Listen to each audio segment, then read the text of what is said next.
एक समय की बात है। एक राज्य में एक प्रतापी राजा राज करता था।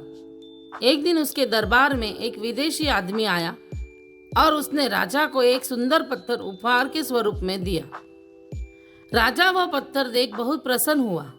उसने उस पत्थर से भगवान विष्णु की प्रतिमा का निर्माण कर उसे राज्य के मंदिर में स्थापित करने का निर्णय लिया और प्रतिमा निर्माण का कार्य राज्य के महामंत्री को सौंप दिया।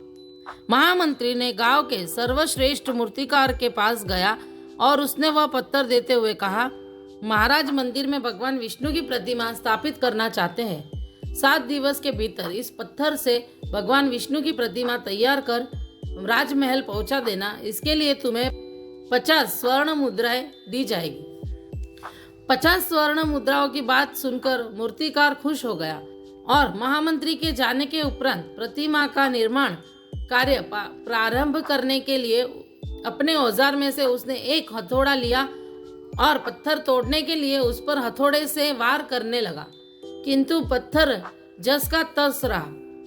मूर्तिकार ने हथौड़े के कई वार पत्थर पर किए, किंतु पत्थर नहीं टूटा।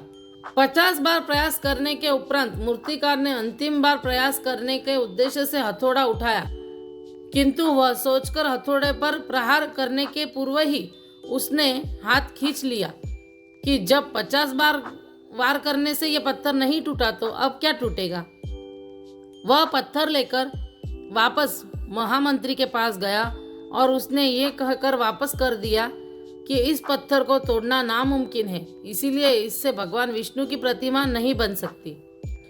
महामंत्री को राजा का आदेश हर स्थिति में पूर्ण करना था, इसीलिए उसने भगवान विष्णु की प्रतिमा निर्मित करने का कार्य गांव के एक साधारण से मूर्तिकार को सौंप दिया। पत्थर लेकर मूर्तिकार ने महामंत्री के सामने ही उस पर हथौड़े से प्रहार किया और वह पत्थर एक बार में ही टूट गया। पत्थर टूटने के बाद मूर्तिकार प्रतिमा बनाने में जुट गया। इधर महामंत्री सोचने लगा कि काश पहले मूर्तिकार ने एक अंतिम प्रयास और किया होता तो सफल हो गया होता और 50 स्वर्ण मुद्राओं का हकदार बनता। सीख मित्रों, हम भी अपने जीवन में ऐसी ही परिस्थितियों से दो चार होते रहते हैं।